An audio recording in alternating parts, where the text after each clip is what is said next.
If you woke up in feudal Japan tonight, the first thing you would hear is a bell. It would come from far away, from a temple somewhere up the valley, through the mist and the dark, a low, slow single note, struck once and left to fade, and then, a long while later, struck again. It is the sound that orders the hours of this whole world, the bronze voice of the temple bell measuring out the night, and it has been ringing across these mountains and these rice fields for longer than anyone can remember, and it will go on ringing long after everyone now alive is dust. And then you would hear the rain, the thin, patient, endless rain of the Japanese mountains, falling on the thatched roof above you, running off the eaves, filling the valley with its soft gray sound. The rain is the other constant here, the rain and the bell, and between them they make the texture of the night, the bronze note and the falling water, over and over, while the world sleeps. You are lying on a thin mat, tatami woven of rush, laid over a cold wooden floor, and over you a single thin quilt, and beneath your head a hard pillow, and the room around you is almost empty in a way that would seem strange to you. No furniture to speak of, a folding screen, a low table pushed aside, a paper lantern gone dark. The walls themselves are paper or close to it, sliding panels of wood and translucent paper, shoji, that divide the rooms and that let the gray light of the dawn through, but not the cold, so that the house breathes with the weather, warm only where the small fire burns and cold everywhere else. The door is paper. The whole house is a thing of wood and paper and straw, light and beautiful and desperately fragile, and in a land of earthquakes and fires that fragility is not an accident, but a wisdom.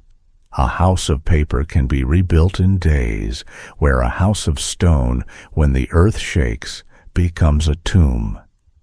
This is the world that history would come to call feudal Japan. The age of the samurai, the stories would say, the age of the sword and the warrior and the code of honor.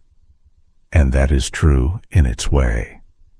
But the samurai are few. For every man who carries 2 swords, there are 100 who carry only a hoe. These are the people who fill this world, the peasants, the farmers, the fishermen, and the craftsmen. They grow the rice that feeds everyone. They pay the taxes that arm the warriors. They bend their backs in the flooded fields from first light to last, and they bow their heads to the few men above them, the men who hold the power of life and death. This is a world of the most rigid order imaginable, every person fixed in their place from birth, a world held together by hierarchy and obedience, and the constant, quiet, total awareness of exactly where you stand and exactly to whom you must bow.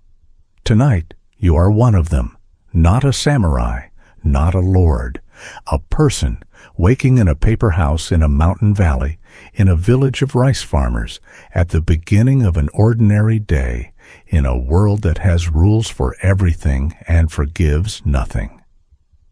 You do not speak their language. You do not know the 1,000 unwritten laws of how to stand, how to bow, how low and to whom, where to look and where never to look. You would not last a day. A wrong glance at the wrong man could cost you your life, and you would never even understand why. But the morning has come anyway. The bell is still ringing far up the valley. The rain is still falling on the thatch. Settle in. Close your eyes. Feudal Japan has already begun. The gray light comes through the paper walls before the sun is anywhere near the mountains, and you wake into a cold that the thin quilt has done almost nothing to keep out. The house is small, and it is shared. You are not alone in it. The whole family sleeps in the same few rooms, grandparents, parents, and children together. Only the sliding paper screens divide them. As the day changes, those screens change the house. The space where you slept becomes the space where you eat, and later, the space where you work. The same bare floor serves every purpose, because there is so little and because emptiness itself is a kind of order. The bedding goes into a cupboard. The room becomes a room again.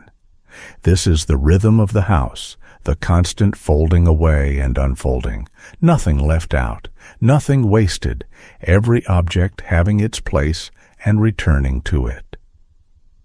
You rise, and the floor is cold beneath your feet, and the air of the house holds the smell of wood smoke and damp straw, and the faint sourness of the things people eat, and the closeness of many bodies sleeping in a small space through a long, wet night. The fire is the heart of it, the iriri, a sunken hearth set into the floor of the main room, a square pit of ash where a small fire burns and over which a black iron pot hangs from a hook. The fire is never quite out. Someone wakes it in the morning, feeds it, and the family gathers around it, because it is the one warm place in the whole cold house, and around the irori, the day begins and ends, the cooking done there, the talk done there, the wet clothes dried there, the children warmed there. Your clothes are simple, and they are few. You wear a kimono of rough hemp or cotton, not silk. Silk belongs to the wealthy, and the law forbids people of your station from wearing it. In this world, even the cloth on your back is controlled by rank. The kimono is wrapped around the body and tied with a sash. Over it, against the cold and rain, you may wear a padded jacket. On your feet are straw sandals or wooden clogs that lift you above the mud, and when you go to the fields, a wide straw hat shields you from both sun and rain. The clothing is practical and plain and dyed in the muted indigo blues and browns that the working people wear, the bright colors and the fine silks reserved by law and by custom for those above you. You dress in the cold half-dark, quickly, and you step toward the door. The village receives you. It is a small cluster of houses like your own, thatched and weathered, set along a single path or gathered around a crossroads, pressed between the mountains that rise steep and green and mist-wrapped on every side, and the flooded fields that fill the flatland of the valley floor. The mountains are everywhere in this country. Flat land is precious and scarce, and every inch that can grow rice is used for rice. Where the valley floor runs out, the fields climb the lower slopes in terraces. Each terrace is a small shelf of water held back by an earthen wall. The whole hillside has been shaped by generations of labor into a staircase of rice. The water is everywhere, in the fields, in the channels that feed them, in the streams that come down off the mountains, in the rain that falls and falls. This is a wet world, a green world, a world of water and rice and mist and mountain, beautiful beyond description and hard beyond imagining. The morning smells of wood smoke, wet earth, rice paddies, and cold mountain water. Beneath it is the smell of the village's life, the night soil carried out to the fields. In this world, nothing is wasted. Human waste is fertilizer, too precious to throw away.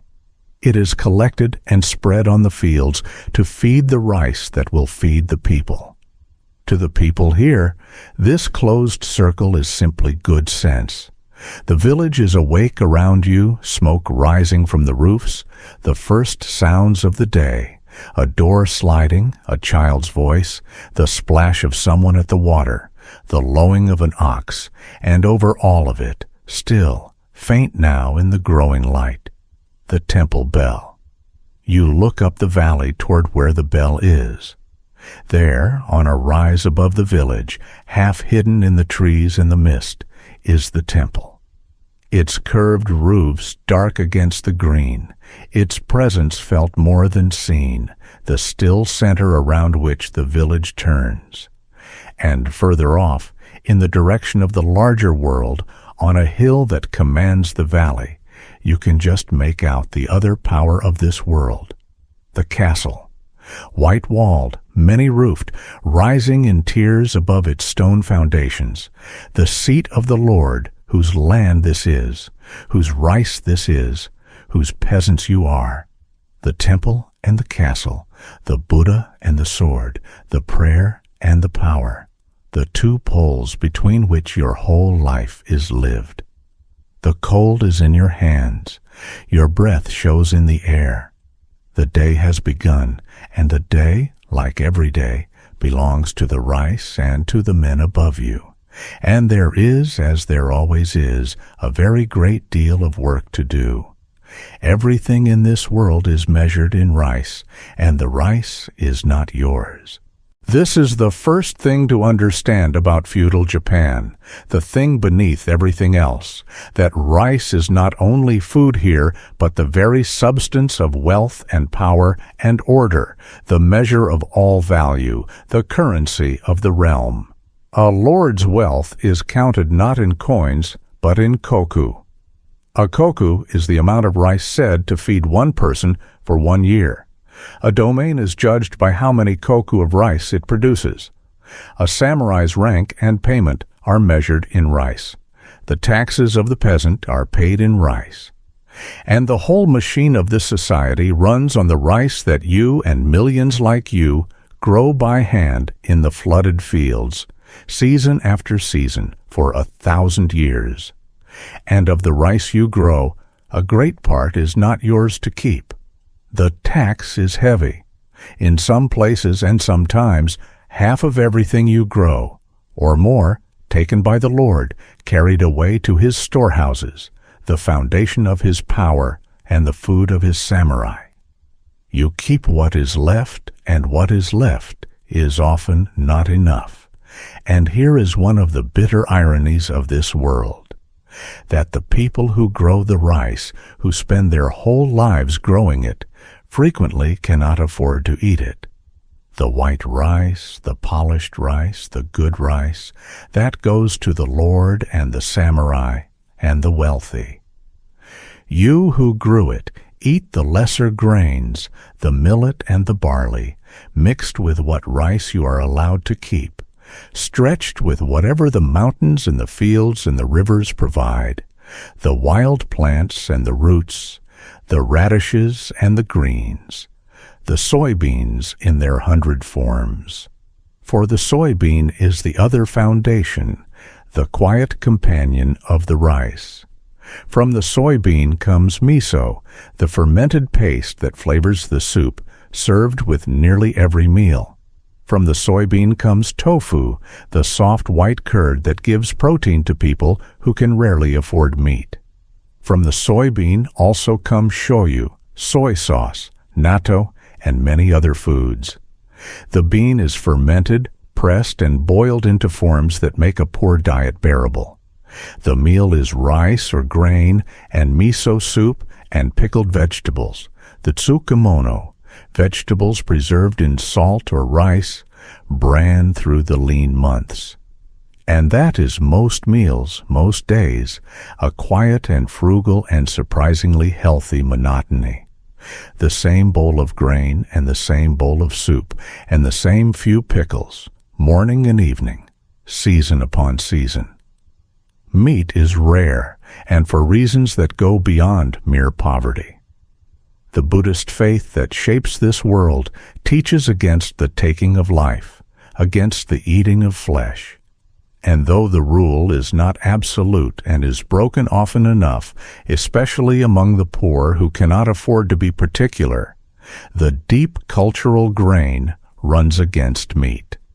The four-legged animals especially are avoided. No cattle raised for slaughter, no pigs, as in other lands. And what animal protein there is comes mostly from the water. For this is a land of the sea and the river, and fish is the great exception to the poverty of the table. Fish fresh where it can be had, and dried and salted where it cannot. The small fish and the shellfish and the seaweed gathered from the rocks, the harvest of the water supplementing the harvest of the land. By the coast, fish is plentiful. In the mountain valleys, it is the dried and salted fish carried up from the sea, and the fish of the streams, and that is the meat of most meals, when there is meat at all, and the sea gives more than fish. From the waters around these islands comes a harvest the land could never provide. There is seaweed in many forms, gathered from the rocks, dried, eaten, and used to flavor the broth at the heart of the cooking. There are shellfish pried from the tidal rocks, and there is salt, drawn from the sea by the patient labor of salt makers along the coast. They evaporate seawater with sun and fire to win the salt that preserves food and flavors it. In a land with few other sources of salt, it is a precious thing. From the sea and the soybean together comes the deep savory taste that defines this cuisine. It is the broth of dried fish and seaweed. It is the fermented bean pastes and sauces. It is the layering of these flavors that gives plain rice and vegetables a depth far beyond their poverty. This is the quiet genius of the cuisine. It makes a frugal diet not only bearable, but, in its own way, delicious. Tea, too, is part of this world. It is taken plain and green, the leaves grown on hillsides, then dried and steeped. It is the warm, bitter cup that accompanies the day. Among the wealthy and refined, tea rises into the high art of the tea ceremony. Preparing it, serving it, and drinking it become a discipline of beauty, attention, and calm. But for you in the village, tea is simpler than that. A warm green drink of everyday life and a small comfort in the cup. You eat twice a day, mostly, or 3 times in the hardest working seasons. You eat with chopsticks from your own bowl. You eat in a particular order, with particular care. Even here, even at the bottom, there are manners. There is a right way and a wrong way. The bowl is lifted to the mouth. The rice is eaten to the last grain, because wasting rice is almost a sin in a world where rice is life, and hunger is always near. And hunger is always near. For all the beauty of the rituals and all the cleverness of the cuisine, this world lives close to famine. A bad harvest means more than discomfort. A cold summer, a typhoon at the wrong moment, a flood that drowns the young rice, or a drought that withers it can mean starvation. The stores are eaten through. The weak begin to die. The desperate sell their children, take to the roads, or, in the worst times, rise in revolt against the lords whose taxes took the rice that might have fed them. The famines of this world are real and terrible and remembered, named, marked in the memory of the villages, the years when the rice failed and the people died. And the tax that takes so much of the rice is collected with a thoroughness and a record-keeping that leaves little room to hide. The land is surveyed, measured, assessed, every field rated for its yield, every village's total reckoned, the expected harvest calculated, and the lord's share fixed, so that the tax is not a rough guess but a precise demand, written in the records, owed each year, due whatever the season has given. The village as a whole is responsible for the tax. It is not only each household on its own. The village is collectively answerable for the full amount. If one family falls short, the others must make it up. The burden is shared and enforced from within, and the village headmen and elders must gather the tax, deliver it, and answer to the Lord's officials if it falls short. And the officials come, the samurai administrators who oversee the collection, who check the records and inspect the harvest, and ensure that the Lord's portion is delivered in full, the bureaucracy of the tax reaching down from the castle into every village and every field, counting and measuring and taking. There is little mercy in it. A bad harvest may bring some reduction, some relief, if the Lord is wise or merciful, for a peasantry taxed into starvation cannot grow next year's rice and may rise in revolt. But the demand is heavy and constant, and the margin it leaves you is thin. And the fear of the tax, of the year when the harvest fails and the tax cannot be paid, and the consequences fall on the whole village, is one of the constant low fears of your life. And when the burden grows too great, when the tax and the famine together push the peasants past what they can bear, there is, despite everything, despite the rigid order and the disarming and the collective responsibility and the terror of the law, revolt. The peasant uprising is a real and recurring thing in this world. The desperate rising of the farmers against a tax that is starving them, the villages joining together, marching on the officials or the castle, demanding relief, the explosion of the patient laboring people when patience finally fails. These risings are acts of desperation, and they are dangerous, for the law's revenge on rebels is terrible. The leaders executed, often by the cruelest deaths, crucified or worse, made an example of, even when the Lord grants the relief the rebels demanded. The peasant who leads a revolt knows he will likely die for it, even in victory, and leads it anyway, and is remembered for it in the villages as a kind of martyr, the man who gave his life so that the others might eat. The order holds mostly. The risings are crushed mostly, but they happen again and again. The pressure of the tax and the hunger building until it bursts, the reminder that even the most rigid order rests in the end on a laboring people who can only be pushed so far. So the rice is everything, the food, the wealth, the tax, the measure of all things, the thing you grow and the thing you cannot always eat, the substance of your labor and the foundation of the power that rules you. The year is shaped entirely around rice.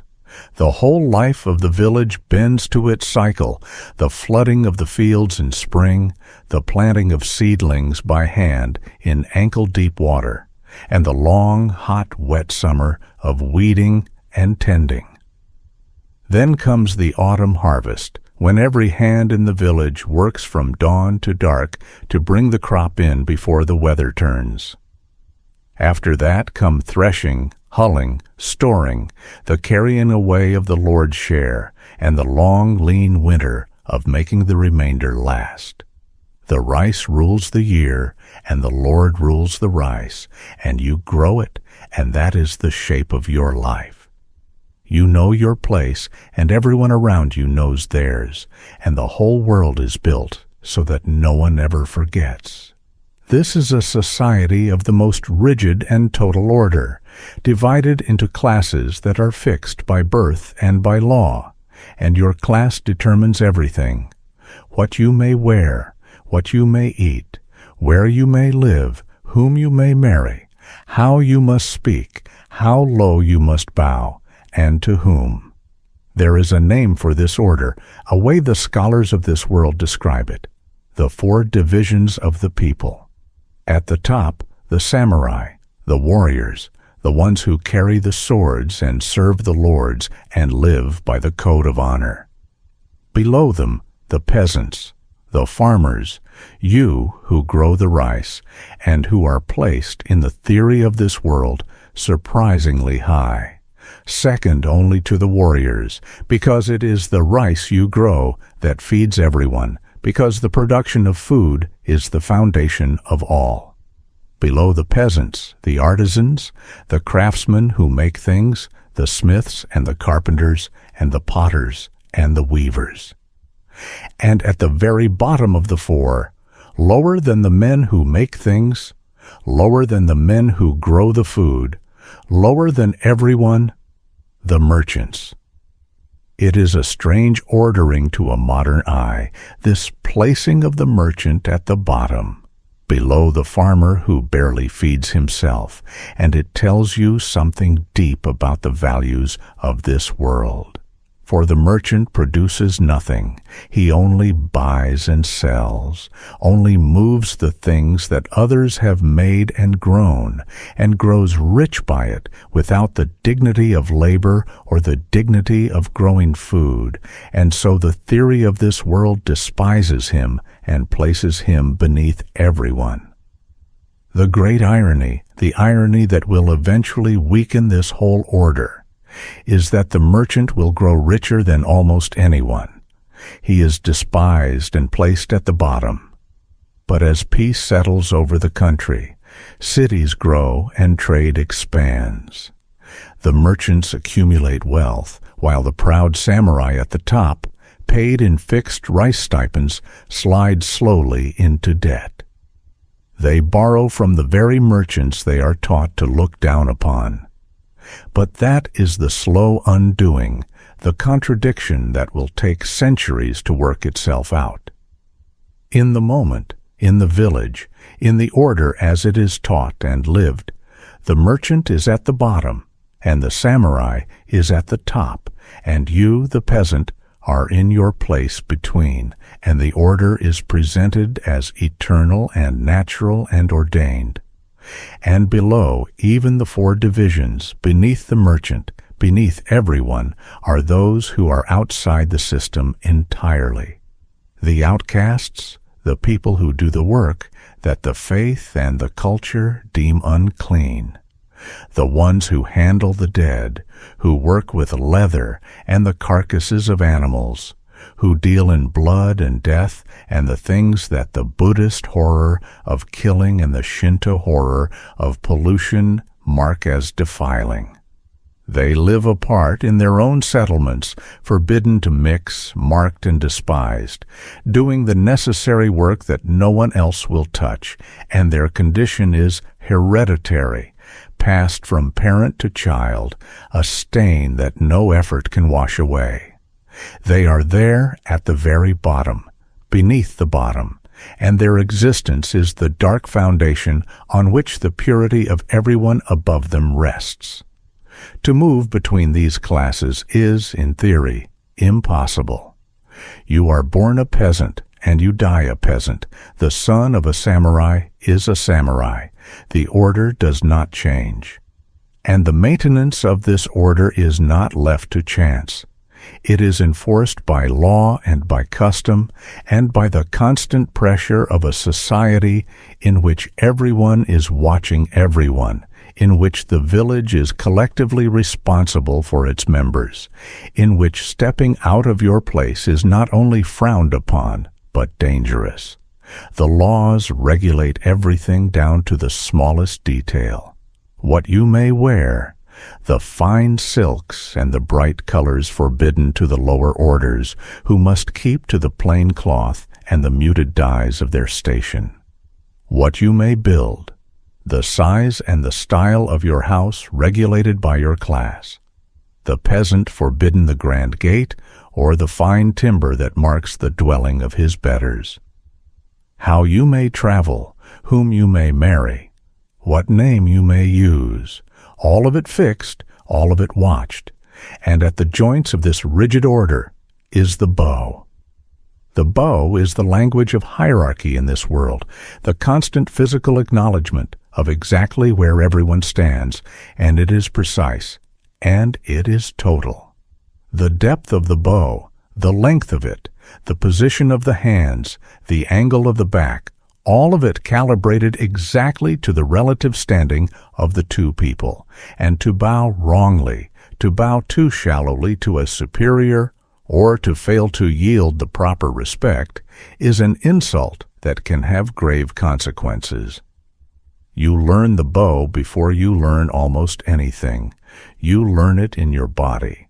The instant calculation of rank and the instant adjustment of your posture, and you perform it 100 times a day without thinking. The endless choreography of a society in which every interaction begins with the establishment of who is above and who is below. You bow to the village headman. You bow lower to the samurai.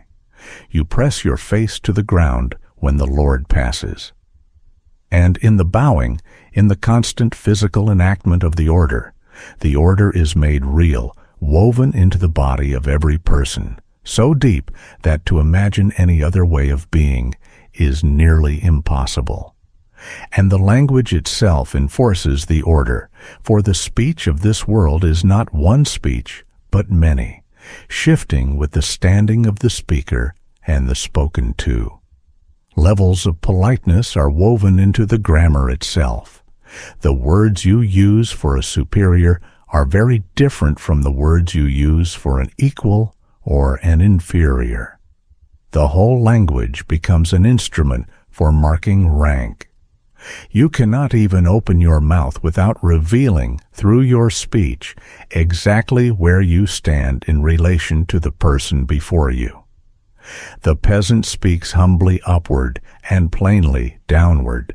The samurai is spoken to in the forms of deference and speaks in the forms of command.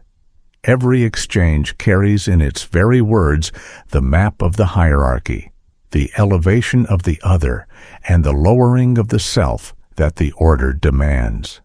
You learn this as you learn the bow in the body, before you can think about it, the instant adjustment of your speech to the rank of the one before you, the humble forms for those above and the plain forms for those below, the whole structure of the world built into the structure of the sentence. And to step outside your place is not only forbidden, but, in a deep sense, almost unthinkable. For the order is not only enforced from without, but believed from within, woven into the soul as deeply as into the law. Most of the time you do not fight against your station. You do not dream of rising above it. You do not imagine yourself as something other than what you are. The full weight of culture, religion, and upbringing has taught you that your place is your place, ordained, natural, and right. To fulfill the duties of your station well is the highest thing you can do. There is dignity and meaning in faithfully filling the role that birth assigned you. The peasant who grows his rice well, who pays his tax, who raises his children to their places, who honors his ancestors and keeps his duties, he has lived a good life by the measure of his world, however hard and low. The order does not feel from within like oppression. It feels like the very structure of reality, the way things are and ought to be, and that is the deepest source of its strength. This is the order you live within, fixed, total, and enforced.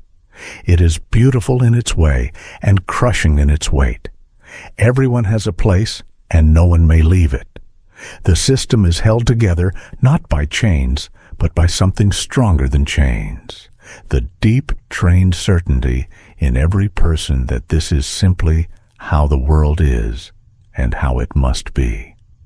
When the samurai walks down the village path, everyone stops and everyone bows, and everyone is aware, in a way that has nothing to do with fear and everything to do with the structure of the world, that this man could kill them and that the law would call it his right. The samurai is the figure around whom this whole age is named, and to understand him, you must set aside much of what the stories have told you. He is a warrior, yes, bred and trained for war, the inheritor of a tradition of arms that stretches back centuries.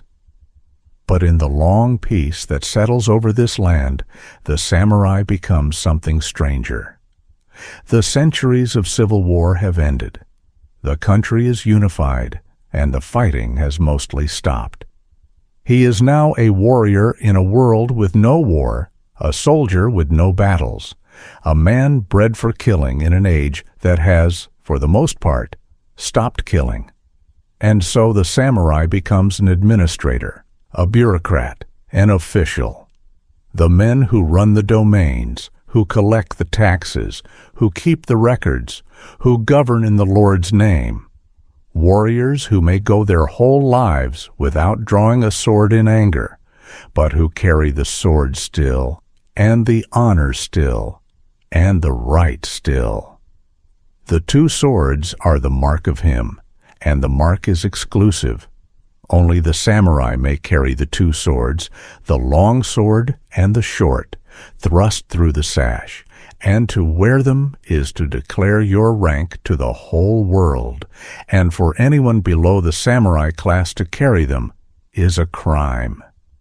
The sword is more than a weapon. It is the soul of the samurai, the stories say, the object of veneration, passed down through generations, named, cared for. The finest of the masterworks of a metallurgy that this world has perfected beyond any other, the steel folded and forged into blades of a sharpness and a beauty that are legend. The samurai's sword is his honor-made steel, and he wears it always, and the wearing of it is the constant visible sign of what he is and what he may do. And what he may do includes, in the starkest expression of the gulf between him and you, the right to kill. There is a principle in the law of this world, a right granted to the samurai. It allows him to cut down a commoner who has offended him, disrespected him, or failed to show the proper deference. He may kill on the spot a peasant or townsman who has insulted his honor, and he may face no punishment for it. The right is not unlimited. It is hedged with conditions, and a samurai who abuses it, who kills without sufficient cause, may face consequences, and the killing must be reported and justified. But the right exists, and its existence hangs over every interaction between the samurai and those below him. The knowledge that this man, if you offend him, if you fail in the proper respect, if you meet his eyes wrongly, or speak out of turn, or fail to yield the path, may draw his sword and end your life, and call it justice. You do not test it. You bow, and you lower your eyes, and you give way, and you are careful, always careful, in the presence of the men who carry the two swords. The making of a samurai begins in childhood, for the warrior is not born but forged, trained from his earliest years in the disciplines of his class.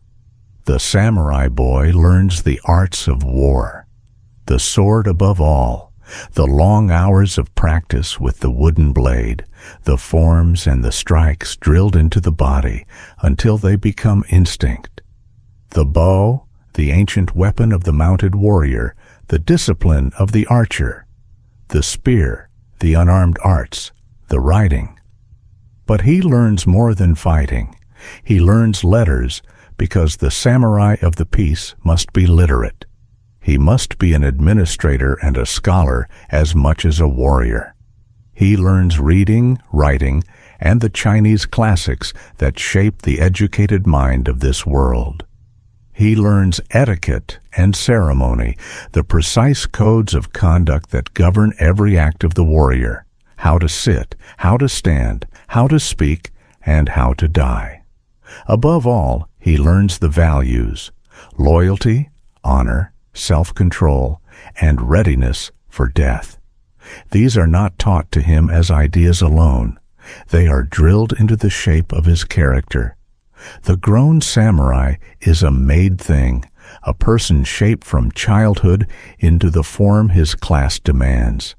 His whole being is trained toward service to his Lord, the defense of his honor, and the calm acceptance of death.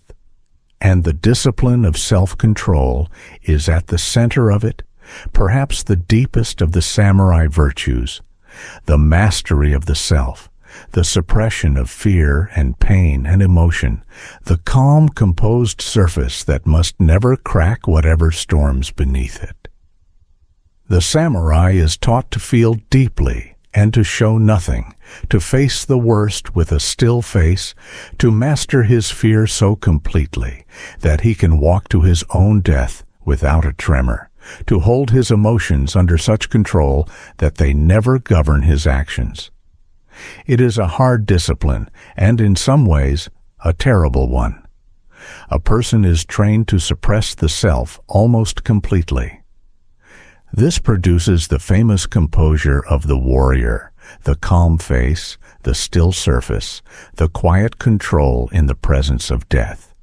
But it also produces deep tensions beneath that surface.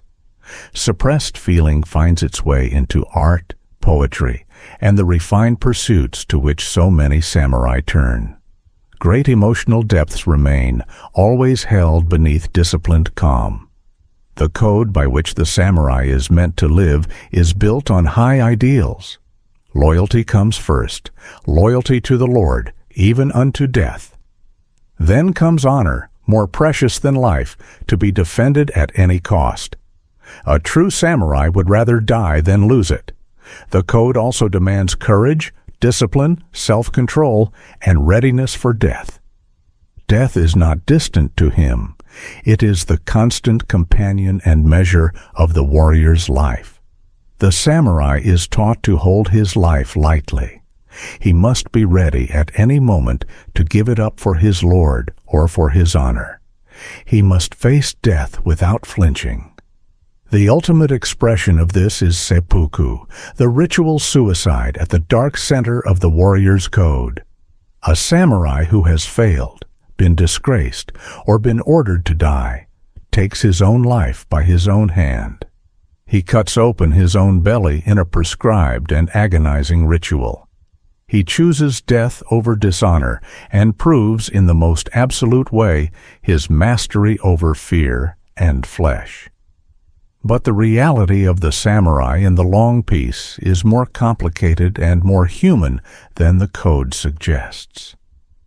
Many are poor, the lower samurai, paid in small stipends of rice that buy less and less as the world changes, scraping by with a dignity that has little behind it, forbidden by their honor from the trades that might enrich them, sliding into debt to the despised merchants, their pride intact and their purses empty. Many are bored, warriors with no war, filling their days with administration and study, and the practice of arms that they may never use, the great martial energy of their class with no outlet. Some turn to scholarship, to art, to the refinements of poetry and the tea ceremony, and the contemplative disciplines, becoming as much philosophers and aesthetes as warriors. The samurai of the peace is a man of contradictions, bred for a war that has ended, holding a power he rarely uses, living by a code of death in an age of life, proud and often poor, the top of the order and increasingly its prisoner. And yet, walking down the village path, with the two swords through his sash and the right of the sword behind him, he is still, to you, the embodiment of power, the man before whom you bow, the man whose displeasure could cost you everything. You do not see his contradictions, his debts, his boredom. You see the swords, and you bow, and you wait for him to pass, and you do not raise your eyes until he is gone. Above the samurai, above everyone in the domain, is the Lord, the Daimyo, and his castle on the hill is the visible center of all the power that orders your life. The daimyo is the great lord, the ruler of the domain, the man who holds this whole stretch of country, its villages, its fields, its rice, its people, as his own, granted to him in the great structure of obligation that organizes the realm. The country is divided into hundreds of domains, each ruled by its daimyo. The daimyo, in turn, owe allegiance and service to the supreme military ruler of the land, the shogun. The shogun governs in the name of an emperor who reigns but does not rule. In this age, the emperor is sacred but powerless, kept apart in his ancient capital. He is the source of legitimacy, but not the source of power. Real power lies with the shogun and the military government he commands.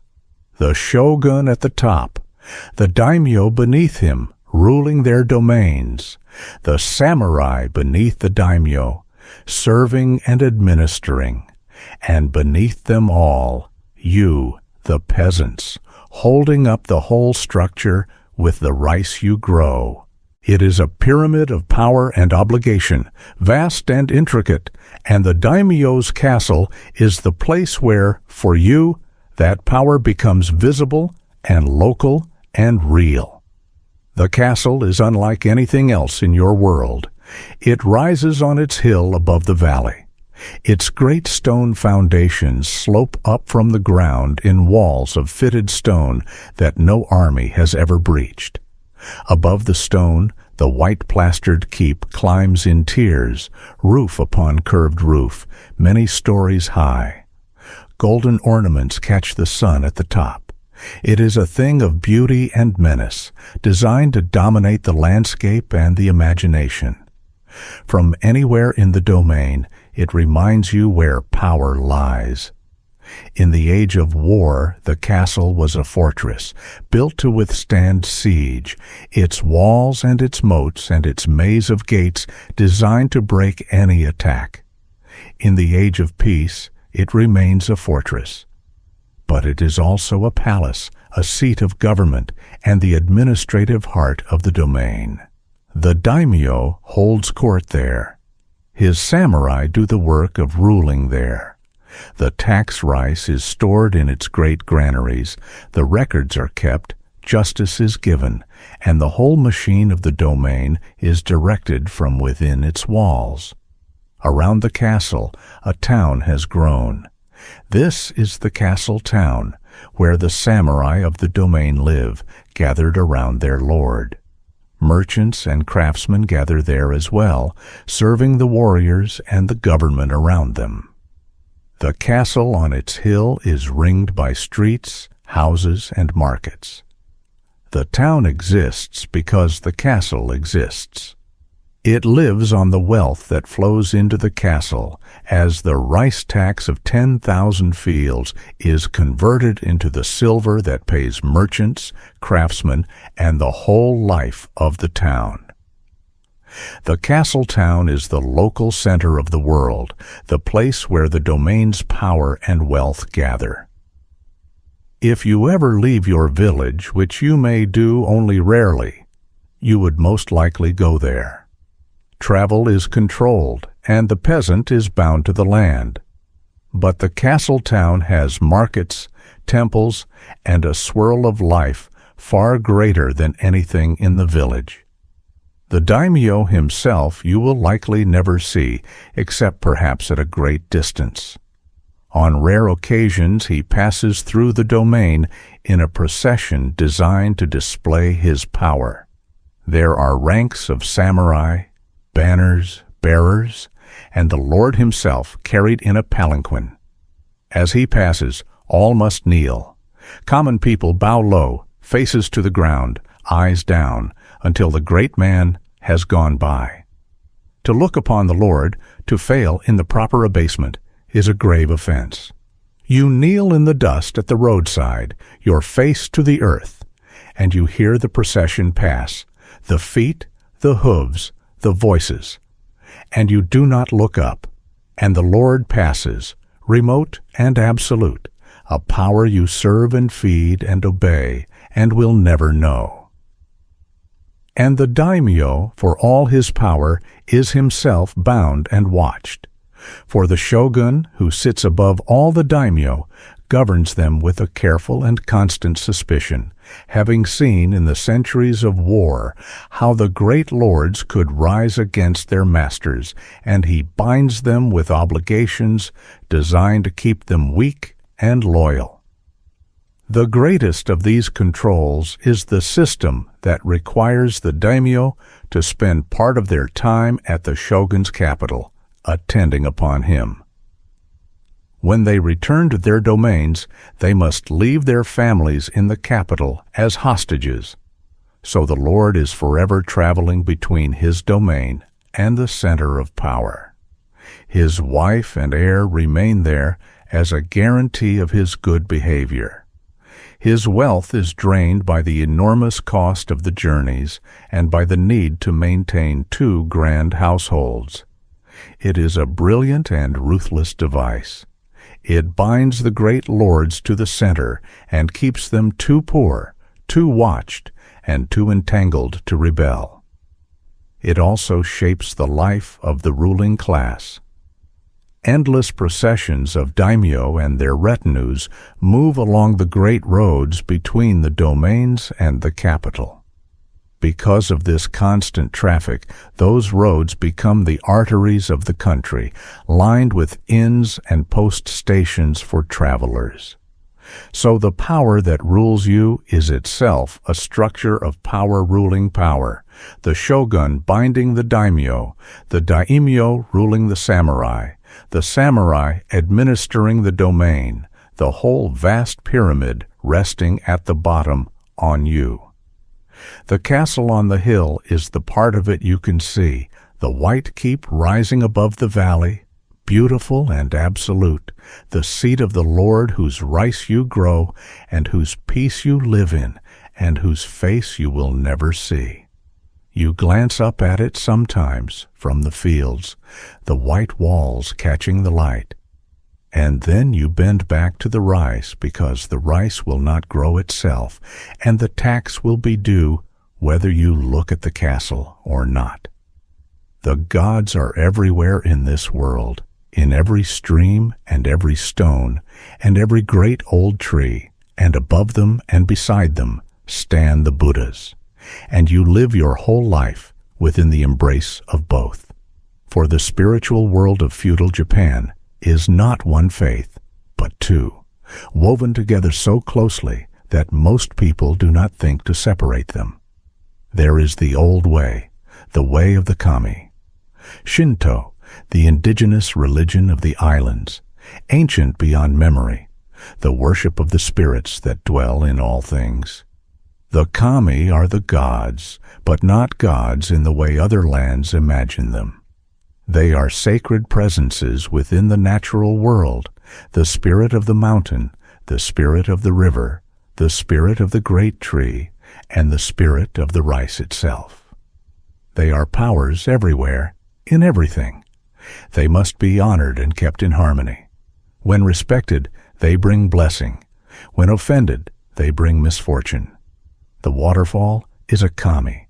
The strangely shaped rock is a kami. The ancestor is a kami. The world is alive with them, dense with the sacred. The practice of Shinto is the practice of keeping the right relationship with this living world of spirits. This is done through offerings, prayers, festivals, and above all, purity. The kami reject pollution, death, blood, and dirt. They must be approached clean, with hands washed, the mouth rinsed, and the pollution of death kept far away. And there is the way that came from across the sea, from the great civilizations of the mainland, Buddhism, brought to these islands long ago and woven into their life, the faith of the Buddha, with its temples and its priests, and its teachings of suffering and impermanence and the long road to release.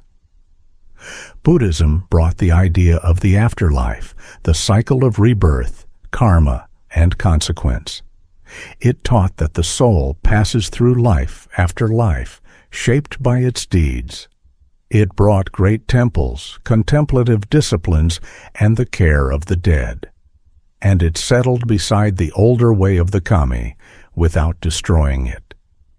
The two faiths divided spiritual life so naturally that a person could pray at a Shinto shrine for the blessings of this life: a good harvest, a healthy child, success in an undertaking.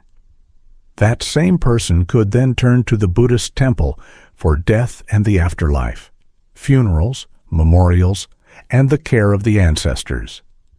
There was no contradiction in it at all: the shrine for life, the temple for death, the kami and the Buddhas, the two ways braided together into a single fabric of the sacred that surrounds you from birth to death. The temple up the valley whose bell orders your days is a Buddhist temple, and it is the center of the village's spiritual life and much of its ordinary life besides. The temple keeps the records of the village, the births, the deaths, the households. For in this age, every family is required to register at a temple, a system by which the rulers keep track of the people and root out forbidden beliefs. The temple cares for the dead. It conducts the funerals, houses the memorial tablets of the ancestors, marks the anniversaries, and tends the graves. It is where you go in grief, and where your family's dead are remembered. The priest is a figure of the village, learned in a world of little learning. He keeps the rituals that carry the dead from this world to the next. The great festivals of the Buddhist year are among the high points of village life. Above all is the Festival of the Dead in high summer, when the spirits of the ancestors are believed to return to the world of the living. Lanterns are lit to guide them. Dances are performed to welcome them. The whole village gives itself over to the communion of the living and the dead, coming together in the presence of its ancestors and its gods. And threaded everywhere through the ordinary spaces of life are the smaller shrines, the roadside images, the household altars.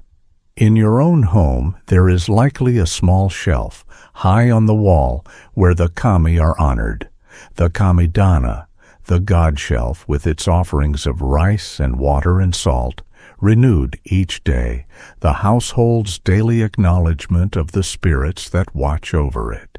And there may be another shelf or another corner for the Buddhist devotions, for the memorial tablets of the family dead, before which the incense is burned and the prayers are said. At the crossroads and the field edges stand the small stone figures, weathered and moss-grown, the guardians of the travelers and the children and the boundaries, before which an offering is left: a flower, a stone, a scrap of cloth.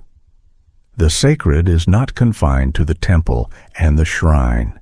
It is everywhere, in the home and the field and the roadside, a constant quiet presence, the world thick with spirits and Buddhas and the dead, all of them watching, all of them to be honored, all of them part of the dense invisible fabric within which the visible life is lived. This is a religion not of doctrine and belief so much as of practice and presence, not a matter of what you think, but of what you do. The offerings made, the festivals kept, the dead honored, the purity maintained, the right relationship with the kami and the Buddhas and the ancestors sustained through the proper acts at the proper times. You do not so much believe in the kami as live among them. In this world, the boundary between the sacred and the ordinary is thin, and it is crossed everywhere. The mountain that feeds your fields with water is also a god. The rice you grow is also a divine gift. Your own dead are also spirits who return each summer to share the festival. And the bell that wakes you is the voice of the Buddha, measuring out the hours of a sacred world. It is, in its way, a beautiful way to live, held always within a web of meaning and presence, never alone in a merely physical world, the whole of existence charged with the sacred. And it is also, like everything here, woven into the order and the obligation of this world, the temple keeping the records and enforcing the registration, the festivals binding the village to its place, the gods and the Buddhas and the ancestors, all part of the great structure that holds you exactly where you are. The year is the rice, and the rice is the year. And the whole life of the village turns on the great wheel of the seasons that the growing of the rice requires. It begins in the early spring, when the cold lets go, and the work of the New Year's rice starts in earnest. First the seed beds, the rice not sown directly into the fields, but started in nursery beds, sown thick and tended close, the young seedlings raised in their small plots until they are strong enough to transplant. While the seedlings grow, the fields are prepared. The paddies are flat shelves of earth, walled by low banks that hold the water in place. They must be flooded and worked. The earth is turned, broken, and mixed into the soft mud where the rice will grow. The work is done with hoe and harrow, and when a family is lucky enough to own or borrow one, an ox. The great patient animal drags the harrow through the flooded field, while the farmer guides it, churning earth and water into the smooth, wet bed the rice requires. The water is everything. It is brought into the fields through channels and sluices. The whole village depends on a shared system of irrigation, managed in common and divided by custom. Water is life to the rice, and control of water is one of the village's constant concerns. Sometimes it is also one of its conflicts. Then comes the planting, the great labor of early summer. The seedlings are moved from the nursery beds into the flooded fields. The work is done by hand, bent double in ankle-deep water and mud. The seedlings are pulled from the beds, bundled, carried to the fields, and set into the mud one by one in rows. The whole village is there together, men, women, and children, backs bent, hands in the mud, placing green seedlings into brown water under the early summer sun. It is brutal work, the bending, the waiting, the endless repetition.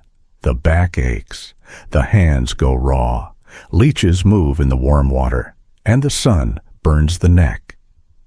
And yet in its own way, it is also a deep and ancient communal labor. The whole village works together. Sometimes the rhythm is carried by song, by planting songs that mark the work and lighten it. This transplanting is one of the great shared efforts of the year, and everyone's survival depends on it. Then comes the long, hot, wet summer of tending. Above all, there is weeding, endless weeding. The paddies are worked again and again to pull out the plants that would choke the rice. Backs bend and hands search through the water week after week through heat, humidity, and insects. The rice grows slowly, green and tall. The water must be kept at the proper level. Channels are tended, banks are repaired, and the crop is patiently brought toward harvest. Summer is the season of work and also the season of waiting. You watch the sky. Typhoons come in late summer and early autumn, great storms from the sea that can flatten a field of nearly ripe rice in an hour. They can flood valleys and wash away the crop, and with it, the work of the whole year. The farmer watches, prays to the kami, and waits. He is helpless before the weather, and his survival may depend on whether the storms strike the valley or pass it by. And then, if the typhoons have spared the crop, comes the harvest. It is the great labor of autumn. The rice is cut by hand with the sickle, stalk by stalk. The cut rice is bundled and hung to dry. Then come threshing, separating the grain from the straw, and hulling, removing the husk. All of it is done by hand or with the simple tools of the village. The whole community works from dawn to dark to bring the crop in before the weather turns. The most intense labor of the year is crowded into the few weeks when the rice is ready. The harvest is exhaustion, and it is also relief and even a kind of joy, the year's work brought to its end, the rice safely in, the festivals of the autumn marking the gratitude to the kami for the harvest given. And then the reckoning, the tax, the Lord's share, measured out and carried away to the castle granaries, the heavy portion of the year's work taken by the power above, and what remains stored against the winter, counted and measured and worried over, the difference between enough and hunger. And through all of it, around the rice, the other work that never stops. For the village does not live by rice alone, and the seasons that the rice does not fill are filled with everything else. There is the work of the other crops, the vegetables and the soybeans, and the barley grown in the dry fields and the garden plots. There is the gathering from the mountains, the firewood, the wild plants, the materials for the crafts. There is the making and the mending that fill the winter, the weaving of the cloth, the making of the straw goods, the sandals and the mats and the rope and the rain capes, all made from rice straw. Nothing wasted, the very straw of the rice turned into the 1,000 things the household needs. There is the silk in the regions that raise it, the silkworms tended and the cocoons unwound, the women's work that brings precious cash income to supplement the rice. In short, there is never a time when there is nothing to do. The year is a continuous round of labor, with rice at its center and 100 other tasks filling every space the rice leaves empty. From first light to last, season after season, village life is given over to the endless work of staying alive in a beautiful and demanding land.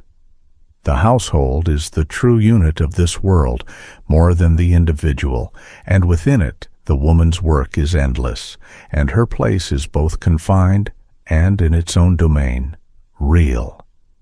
To be a woman in feudal Japan is to live within limits that are strict even by the standards of this strict world. The teachings that shape this society place the woman in obedience, obedient as a daughter to her father, as a wife to her husband, as a widow to her son, her life defined by her duty to the men around her and to the household into which she is born or married. She does not, in the ideal of this world, exist for herself. She exists for the family, the household, the line, to serve it, to maintain it, and above all to continue it, to bear the children, the sons, who will carry the family forward. Marriage is arranged, a matter of the households rather than the hearts, the bride passing into her husband's family and subject to it, subject especially to her mother-in-law, who rules the domestic world of the household and to whom the young wife owes obedience and service. The relationship between the wife and the husband's mother, one of the great tensions of domestic life. The woman's standing is low, her rights few, her life bounded by duty. And yet within those bounds, the reality is more complex and more substantial than the ideal of pure submission suggests. For the household is a working enterprise, a farm or a workshop or a shop, and the woman's labor is essential to it, and labor brings a kind of authority. The peasant woman works in the fields beside the men. The planting and the weeding and the harvest demand every hand, and the woman is in the paddy with the rest, bent double in the mud, her labor as essential to the survival of the household as any man's. And beyond the fields, the whole domestic economy is hers. The cooking, the preserving, the weaving of the cloth, the raising of the silkworms, the making of the straw goods, the management of the household's food and stores, the raising of the children. The woman who manages a household well, who keeps it fed and clothed and running, is the indispensable engine of the family survival. And within her domain, she has real authority, real competence, real respect, however low her formal standing. The wife who rises to become the mother-in-law, who comes in time to rule the domestic world she once served in, holds a power within the household that is real, the matriarch of the family's inner life. The children of the household are raised within this dense web of family and obligation. In the early years, they are treated with striking gentleness by the standards of many worlds. The small child is indulged, carried, and kept close. For a time, the harshness of the world is held back, but always the child is being raised toward a place, toward the role he or she will fill. Discipline and duty deepen as the years pass. The boy of a peasant family learns the work of the fields from his father, the endless tasks of the rice, growing into the labor that will fill his life. The girl learns the work of the household from her mother, the cooking and the weaving and the care, preparing for the marriage that will pass her into another family. The education is the education of the role, learned by doing, the child shaped to fit the place that birth has assigned. Over it all hangs the supreme duty of the family. Continuation. The family must produce an heir. It must carry forward the line, the name, and the observances for the ancestors. A family without a son to continue it, tend the graves, and honor the dead has failed in the deepest way. So when there is no natural son, adopting an heir is common and accepted. The continuity of the household matters more than blood. In this world, the household is more than the living.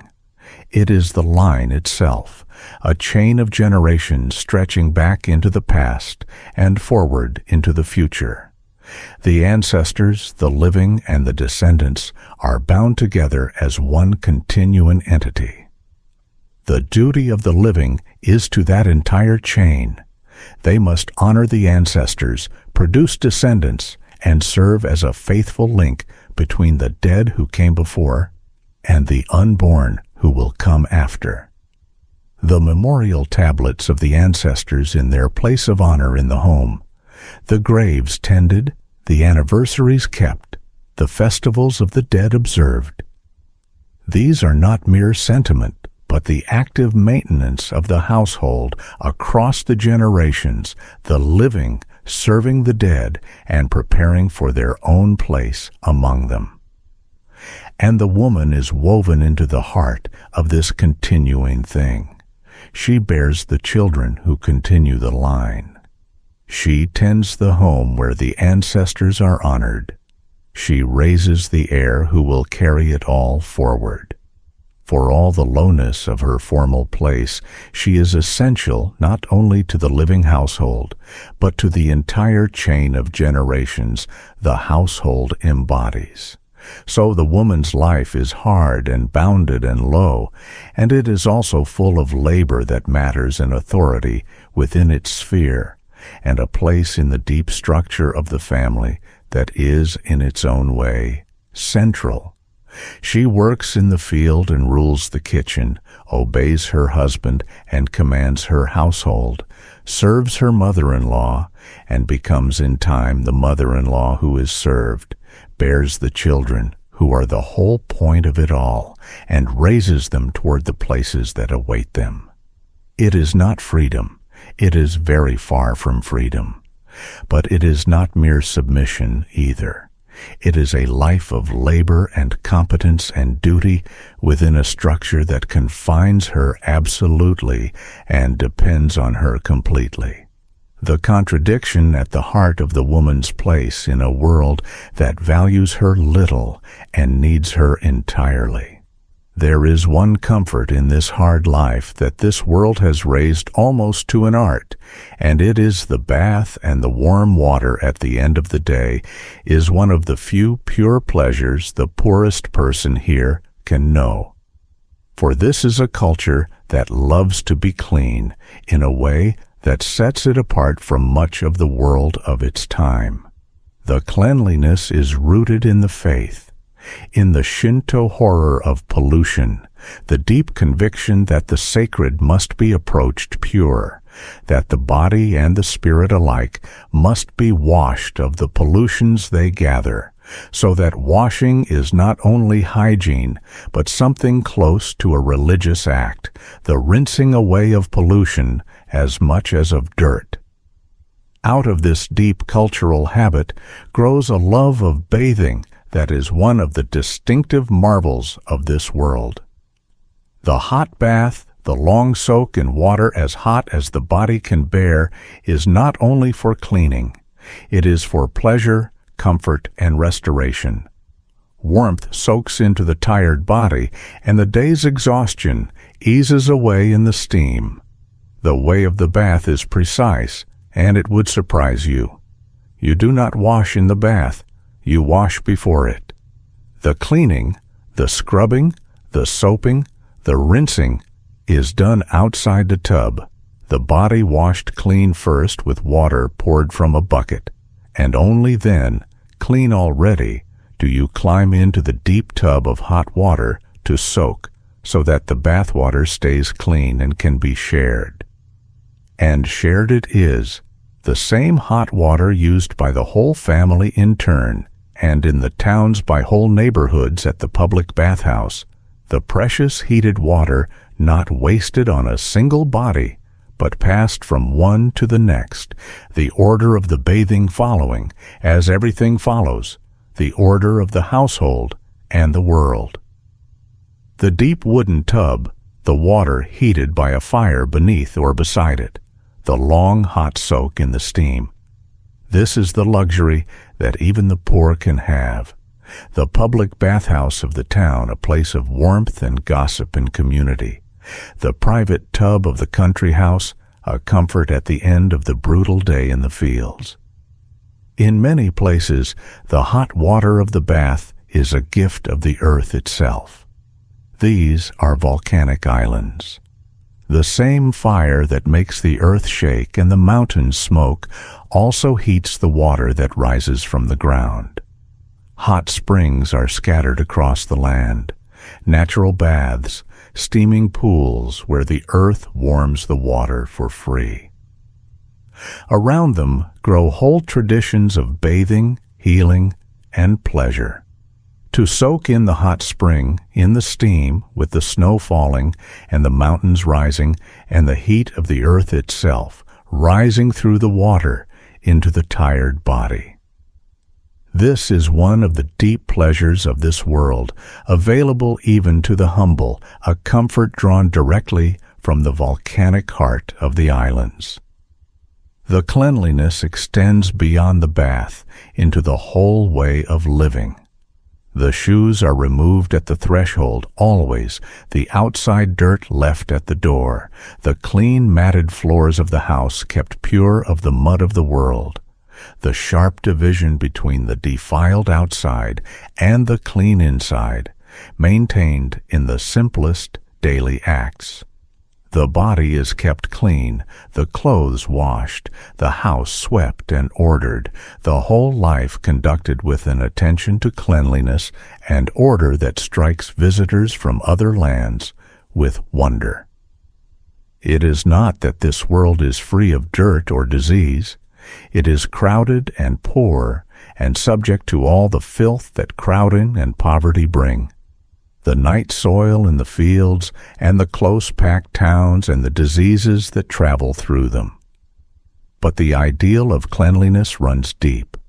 So do the love of the bath, the daily acts of purification, the removal of shoes, the washing of the body, and the keeping of a clean floor. These habits make daily life, even at the bottom, cleaner and more ordered than in many richer worlds. They also give the laboring poor one reliable comfort, hot water at the end of the day, a long soak in the steam, and one pure pleasure that washes away for an hour the weight of the world. The law of this world is harsh beyond the harshness of most worlds, and it rests on a principle that makes every person the keeper of every other, that you are responsible not only for yourself, but for your neighbors, and that the crime of one may be answered by the punishment of all. This is the system of collective responsibility, and it is the foundation of order in feudal Japan. The village is divided into small groups of households, 5 households typically bound together as a unit, and these groups are held collectively responsible for the conduct of their members. If one household fails to pay its taxes, the others may be made to make up the shortfall. If one member commits a crime, the whole group may be held to account, punished, or at the least disgraced and burdened. The group is responsible for reporting wrongdoing, for preventing it, for delivering up the wrongdoer. The members watch one another, are answerable for one another, are bound together in a net of mutual responsibility and mutual surveillance that makes each person the guardian and the jailer of his neighbors. It is a system of extraordinary effectiveness, turning the whole community into an instrument of order, so that the rulers need few officials to keep the peace because the people keep it themselves, watching and reporting and restraining one another out of the knowledge that they will all answer for any one of them. And the punishments that hang at the end of this system are severe. This is not a world of imprisonment as the main penalty. The prison is a place to hold the accused before judgment, not the punishment itself. The punishments are bodily, and they are often public, and they are calibrated with a terrible precision to the crime and the criminal station. There are fines and there are floggings, the beating of the offender with the bamboo. There is exile, banishment from the home province, the cutting off from the community that in this world of fixed belonging is a heavy sentence. There is forced labor, and for the serious crimes there is death, and death in this world is not simple. It is graded, like everything else, into degrees of severity and dishonor. There is straightforward beheading. There is the more shameful death, the death that carries dishonor, the public execution meant to disgrace as well as to kill. There is crucifixion, the bound criminal displayed and pierced, a death of agony and humiliation reserved for the worst offenses. And the bodies of the executed may be displayed, the heads exposed, as a warning to all who pass, the spectacle of punishment serving, as it serves in so many worlds, to teach the watching people the price of stepping out of line. The justice that imposes these punishments is not justice as a modern eye would know it. It favors the powerful nakedly and without apology, the samurai judged by different standards and granted different deaths than the commoner. The whole apparatus of the law bent toward the maintenance of the order rather than the protection of the individual. The accused has few rights as you would understand rights. There is no presumption of innocence in the modern sense, no defense counsel, and confession is central to the process, sought and valued, and, where it is not freely given, extracted, for the law of this world permits the use of torture to obtain the confession on which conviction so often rests. The suspect who will not confess may be subjected to pain, calibrated to break his will. The weights, the bindings, the methods designed to compel the admission of guilt. And a confession so obtained is taken as the foundation of the verdict. It is a system that produces confession and produces order, and whether it produces truth is not, in the deepest sense, its first concern. And running beneath the formal law of the magistrates is the harder, more personal law of honor that governs the samurai, the law that permits the warrior to avenge an insult with his sword, that demands the answering of dishonor with blood. The vendetta is a recognized thing in this world, the duty of a samurai to avenge the killing of his lord or his father. The formal revenge that the law and the custom sanction, the avenger sometimes required to register his intention and pursue his quarry across the years and the provinces until the debt of blood is paid. The most famous of these vendettas became one of the great stories of this culture. It is the tale of masterless samurai who waited years to avenge their lord.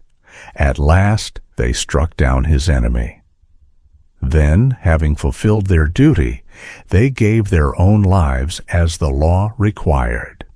The story became the perfect expression of the warrior's code: loyalty, revenge, honor, and death bound together, and the willingness to give everything, even life itself, to the demands of honor and loyalty. It is held up as the highest example of what the samurai should be, and it captures the dark heart of the warrior's law. That honor is worth more than life, that the debt of loyalty must be paid in blood, that to die in the fulfillment of duty is the finest of all ends.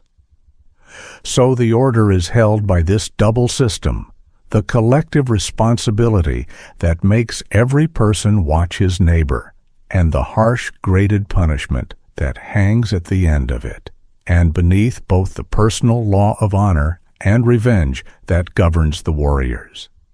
It is an order that works. It holds the peace and keeps this vast, crowded society running with remarkably little open force. It works because force is woven deeply into the structure. The people police themselves. The punishments are severe and public enough that few will risk them.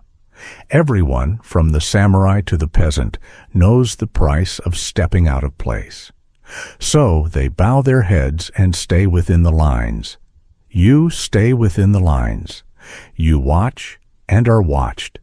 You bow and you obey, and you are careful, always careful, because the law of this world does not forgive, and the net of responsibility that binds you to your neighbors means that a single misstep can fall not only on you, but on everyone around you. When the sickness comes, and it comes often in this crowded, hungry, hard-laboring world, there is the healer and the herbs and the prayers and the long, patient endurance of a people who have learned to live close to death. The medicine of this world came, like so much else, from across the sea, from the great mainland civilizations. It is a system of healing built on the balance of the body's energies. It relies on the careful reading of the pulse, on an ancient pharmacy of herbs, roots, and minerals, and on the arts of the needle and the burning. Practitioners believe these arts work on channels of vital force that run through the body. The doctor, where there is a doctor, is a man of learning, trained in this tradition, reading the pulse and the signs and the symptoms and prescribing from the great catalog of herbal remedies, the bitter decoctions and the powders and the pills compounded from the plants and the roots and the dried parts of animals that the apothecary keeps. Some of it works. The herbal tradition is old and deep and has found, through centuries of trial, remedies that genuinely help. The plants that ease the pain and reduce the fever and settle the stomach and staunch the bleeding. And some of it does not, resting as it does on a theory of the body that is elegant and wrong, treating illnesses it does not understand with remedies that cannot touch them. But the doctor is a luxury of the towns and the wealthy. In the village, for you, there is the local healer, the keeper of the herbal knowledge, the old woman or the priest who knows the plants and the simple treatments, and there are the prayers, and there is the endurance. For the great killers move through this world as they move through every old world, and against them there is little defense. The crowd diseases that travel through the packed towns and along the busy roads, the epidemics that sweep the country, the fevers that empty villages, the smallpox that scars and blinds and kills, falling hardest on the children, so feared that its passing through a household is a calamity remembered for generations. The diseases of poverty and poor food and hard labor, the deaths of childbirth, the shadow over every woman, the births that go wrong with no power to set them right. And above all, there are the deaths of children. This is the terrible toll of the young. Infants and small children carried off by fevers, fluxes, and smallpox in numbers that shape all of life. No family is untouched. The burying of children is woven into the expectation of every parent, and the love of children is always shadowed by the knowledge of how easily they can be lost. The people of this world love their children as fiercely as any people ever have. And they lose them, many of them. They grieve, and they go on. Out of necessity, they have learned a way of holding death close without denying it and without surrendering to despair. It is something harder and quieter, an acceptance shaped by the Buddhist understanding of impermanence, that all things pass, that life is fleeting, that the blossom falls, and that to live is to lose and be lost in turn. And this acceptance, this living with death, is one of the deep notes of the whole culture, sounding through its religion and its art and its understanding of the world. The Buddhist teaching of impermanence says that nothing lasts. All things are passing, and clinging to the fleeting world is the root of suffering. Here, this is not simply a grim doctrine. It is woven into the way people see and feel. It is present in the love of the cherry blossom, beautiful precisely because it falls so soon. It is present in the melancholy beauty this culture finds in things that fade. It is present in the warrior's readiness to die, in the parent's acceptance after burying a child, and in the soft sadness that colors so much of the poetry and art. Death is not hidden here, not denied, not raged against, but accepted as the condition of life, the falling blossom, the passing season, the impermanence that makes the fleeting world precious exactly because it cannot be held. It is a hard wisdom, learned in a world where death is constant and near, and it is also, in its way, a consolation. The teaching that the loss that cannot be prevented can at least be understood, that the impermanence that takes everything is also the impermanence that makes everything beautiful, that the blossom is worth loving even though, especially because, it falls. So when sickness comes, you do what can be done. There are herbs, the healer, prayers to the kami and the Buddhas, and long, patient endurance. Then you wait to see what will happen. You hold the nearness of death the way your world has taught you to hold it. You do not fight it past all reason, and you do not surrender to despair.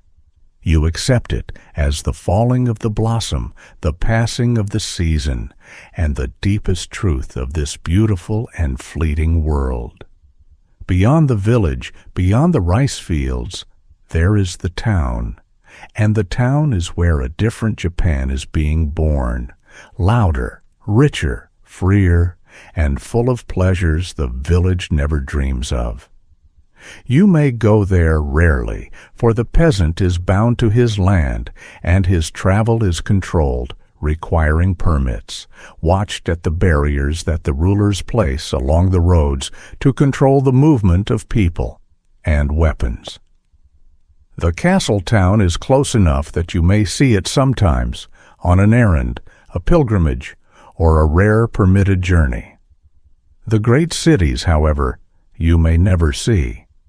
There is the shogun's capital, which in this age grows into one of the largest cities in the world, with 1 million people or more crowded into its sprawl.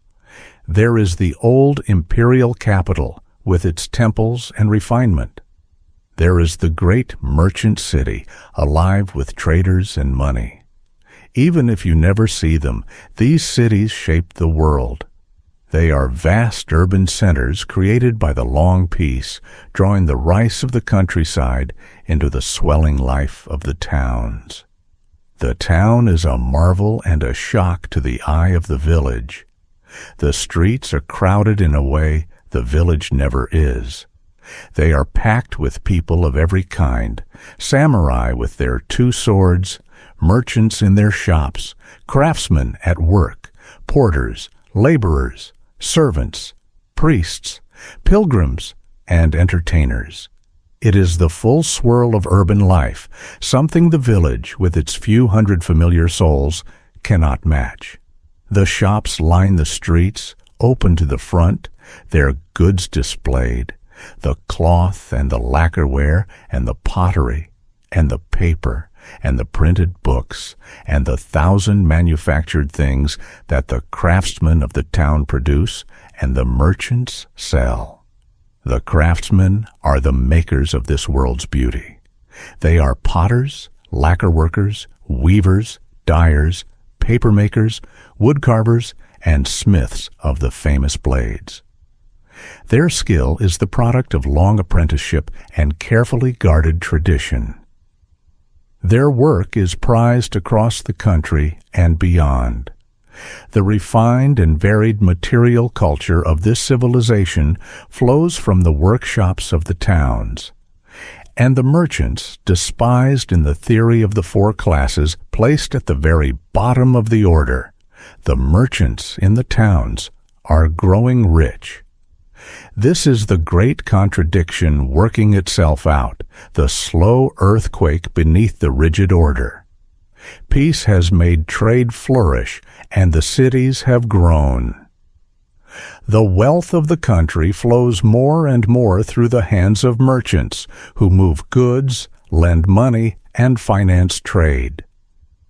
Great merchant houses accumulate fortunes that dwarf the wealth of almost everyone except the greatest lords. Meanwhile, the samurai above them, paid in fixed rice stipends, slide ever deeper into debt to the very merchants they are taught to scorn. The merchant cannot rise in rank. The order forbids it. He cannot wear the swords or claim the standing of the samurai. But he can grow rich, richer than the samurai. With that wealth, he can buy the comforts, pleasures, and beauties that his low rank is supposed to deny him. A whole culture grows up to serve the wealthy townsman, a culture of pleasure, refinement, and display that becomes, in time, one of the glories of this age. For the town is the home of the floating world, the world of pleasure and entertainment and transient beauty that flourishes in the cities, the theaters and the tea-houses and the pleasure quarters, the world that the merchant's wealth supports and the merchant's appetite drives. There is the theater, the great popular drama of this age, vivid and stylized and beloved, the actors celebrated like the heroes they portray, the playhouses packed with townsfolk reveling in the spectacle. There are the storytellers and the musicians and the artists. There are the printed pictures, the woodblock prints that capture the beauties and the pleasures and the celebrities of the floating world and sell by the thousands, the popular art of a literate and prosperous urban people. There are the pleasure quarters, the licensed districts of the courtesans and the entertainers, walled and regulated and yet central to the culture of the town, the world of refined and expensive pleasure that the wealthy townsman frequents and the popular art celebrates. The floating world is transient, pleasure-seeking, devoted to the beauty of the passing moment. Its very name a Buddhist idea turned to new purpose. The impermanence of all things become not a sorrow, but a reason to seize the fleeting pleasures of the now. It is a world utterly unlike the village fixed and frugal and bound to the rice and the seasons and the ancestors, the town fluid and rich and devoted to the pleasures of the moment. And the rulers regard the town and its floating world with deep ambivalence, for it is the engine of a wealth they cannot do without, and the source of a freedom and a pleasure-seeking they distrust. The merchants growing too rich, and the townsfolk too free, and the whole urban culture straining against the rigid order that the rulers labor to maintain. Again and again the rulers issue their edicts against luxury, against extravagance, against the display of wealth by those whose rank does not warrant it, trying to force the rich merchants back into the plainness their low station demands, to restrain the floating world, to hold the line of the order against the rising tide of urban wealth and freedom. And again the edicts fail, or half fail, the wealth too great, and the pleasures too sweet, and the contradiction too deep to be legislated away. The town is the future, though no one yet knows it. It is the place where the rigid order quietly begins to dissolve. Wealth is separating from rank. A new kind of life is being born in the crowded streets, the lit tea houses, and the packed theaters. Meanwhile, out in the valleys, the villages grow their rice, pay their taxes, and bow their heads exactly as they always have. If you ever come here, you stand in the crowded street and stare. The shops, the people, and the swirl of life are larger, faster, and richer than anything you have known. Then you take the road back to your village, back to the rice, the seasons, the bell, and the bowing. The town recedes behind you like a glimpse of another world, and it is another world, the other Japan, the new one, the one that will, in the slow fullness of time, remake everything. And beneath the peace, beneath the order, lies the memory of war, and the warrior's readiness for it, and the terrible code by which the warrior is taught to die. For this peace is recent in the long view, and it is built on the exhaustion that followed a century and more of the most terrible civil war.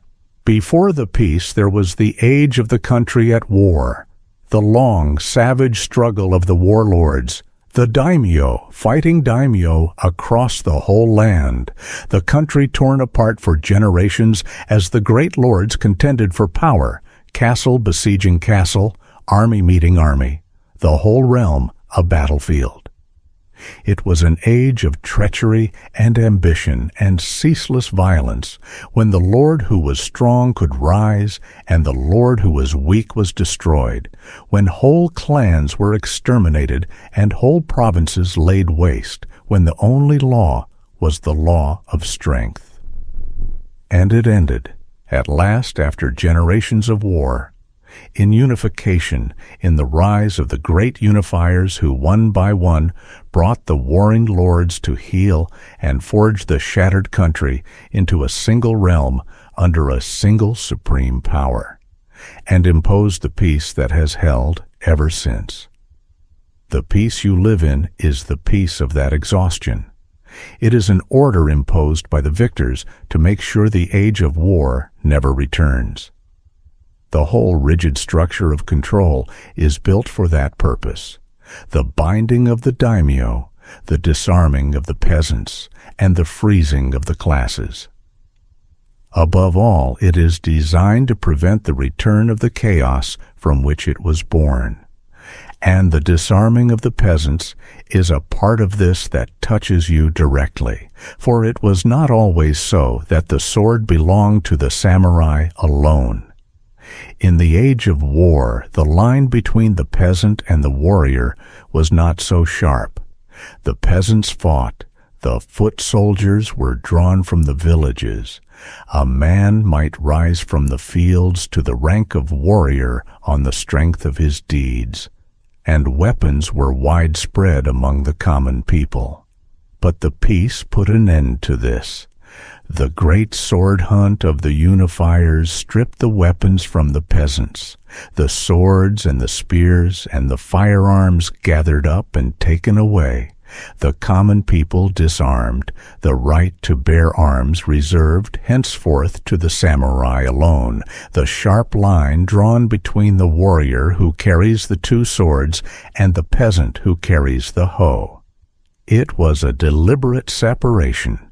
The warrior class was cut away from the farming class, a line that had been blurred in the age of war. This fixed the order that defines your world. It also meant that you, the peasant, are not only bound to the land and burdened with tax. You are disarmed, defenseless, and unable even in principle to resist the men who carry swords. Whatever protection you have must come from the order and the law. The foot soldiers of the old wars are a memory now. They were the ashigaru, the common infantry drawn from the villages, and they did much of the fighting and dying in the age of war. In the peace, their role has ended, and the armies have stood down. But the memory of war remains. Great battles are remembered and retold. The deeds of warriors become the stories that shape the warrior ideal. And the firearms that changed everything in the late wars are controlled now. Guns came to these islands from across the sea during the age of war. They were taken up, made, and used with devastating effect. They changed battle itself, allowing massed common soldiers to bring down proud mounted samurai. In the peace, their making and keeping are tightly restricted. The rulers are wary of a weapon that could overturn the order. They hold the country deliberately in an older way of war, afraid that the gun might spread violence too widely and unmake the warrior supremacy. And at the heart of the warrior's world, in war and in peace alike, stands the readiness for death and the terrible discipline of seppuku. For the samurai is taught that his life is not his own, that it belongs to his lord and to his honor, that he must hold it lightly and be ready at every moment to give it up. And when honor demands it, the warrior must take his own life. Perhaps he has failed.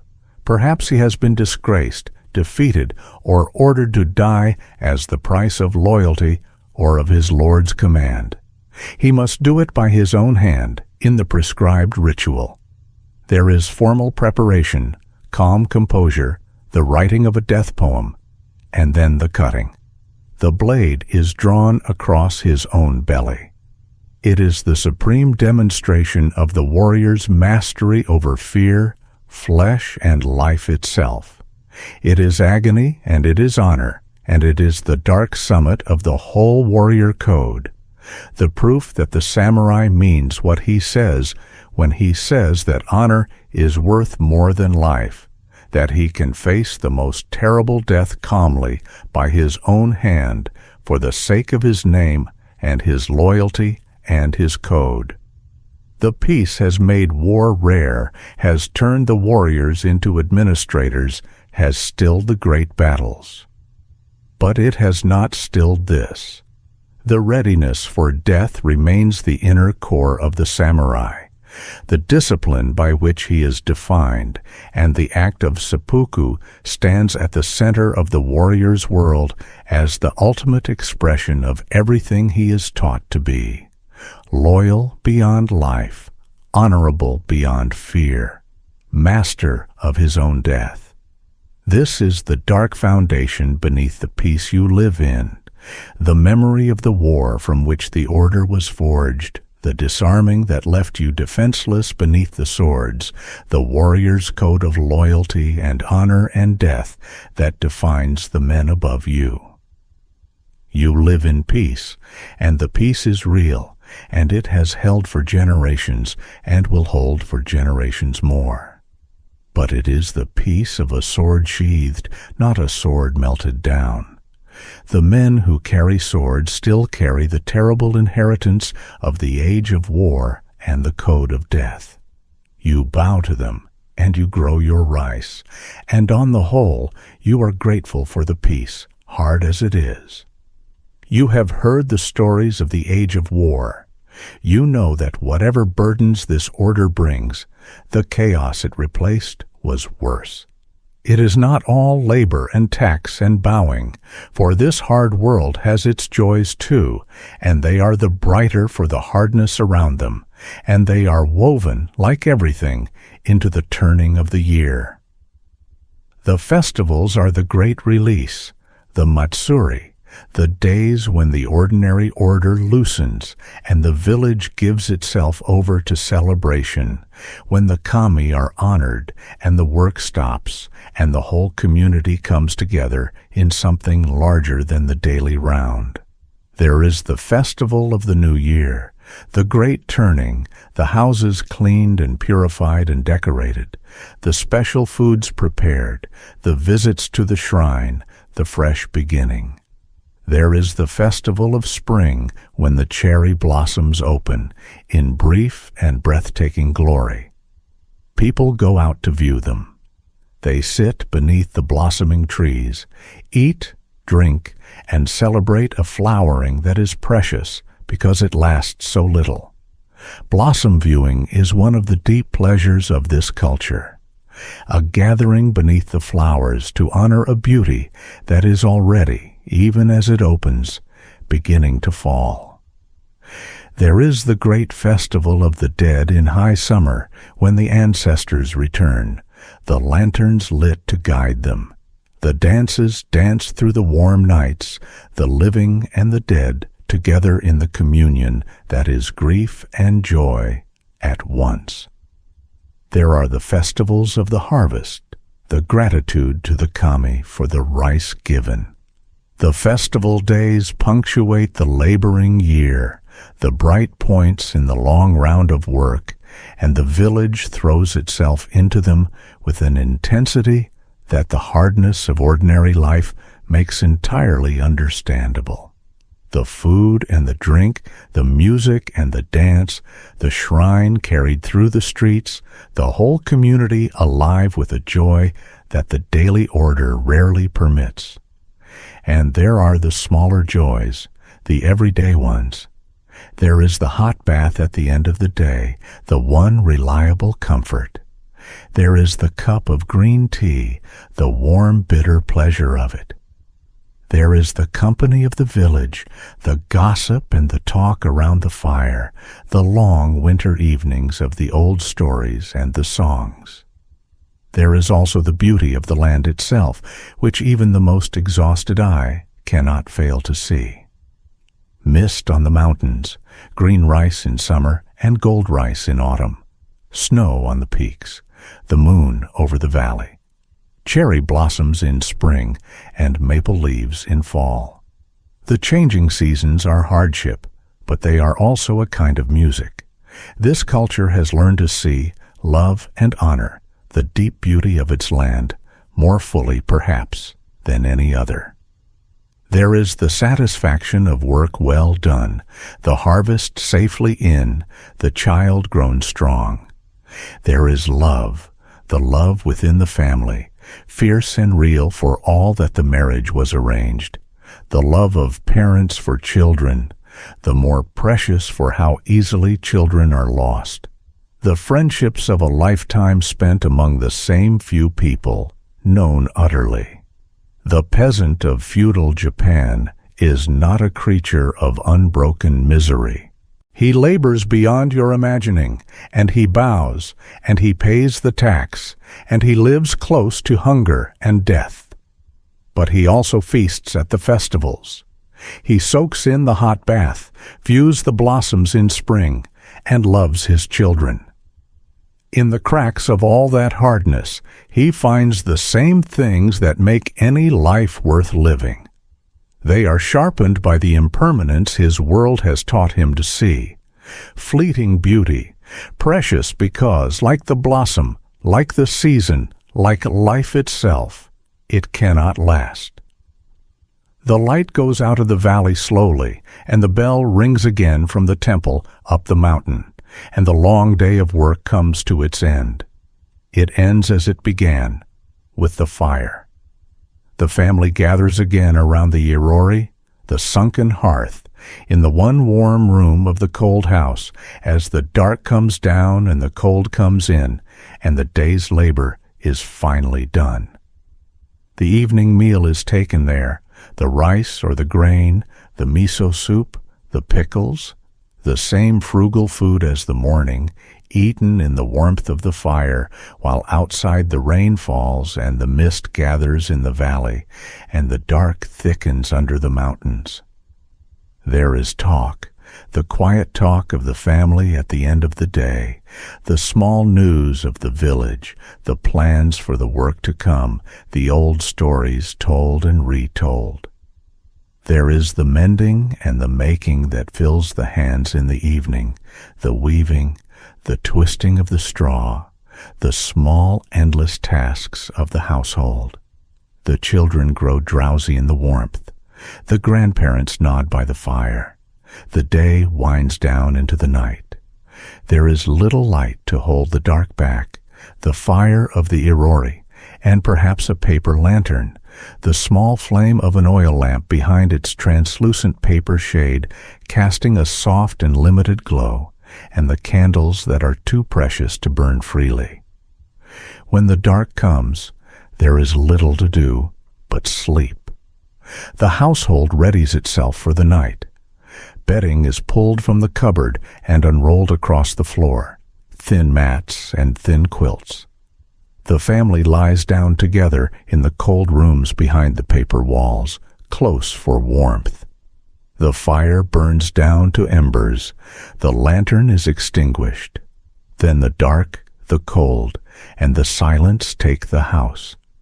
And the night settles over the valley, the village dark and quiet under the mountains, the rain falling soft on the thatch, the mist lying in the low places, the rice standing silent in the flooded fields, the temple dark on its rise, and the castle dark on its hill, the whole sleeping world held in the wet mountain dark.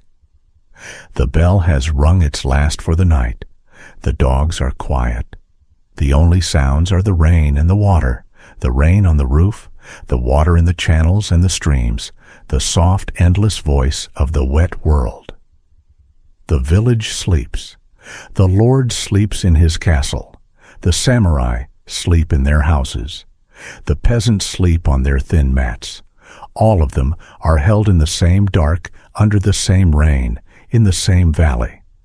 All of them are held by the same rigid, beautiful, and unforgiving order, from the shogun to the lord, from the warrior to the farmer, and down to the outcast beneath them all. This is feudal Japan. Not only the samurai and the sword and the code of honor, though those are real and they are part of it. But it is also this, the paper house in the mountain valley, the bowl of rice and miso, the flooded fields and the bent backs. It is the bell and the rain. It is the kami in the stream and the Buddha in the temple.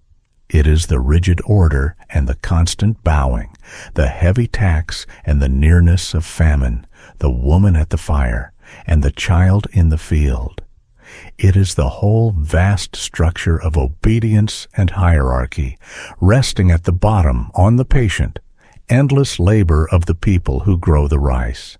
It is a world of extraordinary beauty and extraordinary harshness. Refinement and brutality stand side by side. There is the tea ceremony, and there is crucifixion. There is the cherry blossom, and there is the blade of ritual death. This world has perfected both the most delicate arts of peace and the most terrible disciplines of death, and held them together in a single order that has lasted for centuries and will last for centuries more. You would not have lasted a day here. You do not know the language or the bows or the 1,000 unwritten rules, and a single wrong glance at a man with 2 swords could have ended you, and you would never have understood why. But for one night you have lain on the thin mat in the paper house and heard the bell and the rain, and that is enough. The fire is almost out now. The family is still. The rain is softening, and somewhere far off the bell has fallen silent, and the long wet night holds the valley in its dark hand. Let it. You do not have to wake to the work and the tax and the bowing. You can let this beautiful, harsh, ordered world fade now back into the dark of the past, and let yourself drift down the way the village drifts down into sleep, with the warmth of the fire and the sound of the rain and the silence of the mountains. Close your eyes. Feudal Japan is letting you go.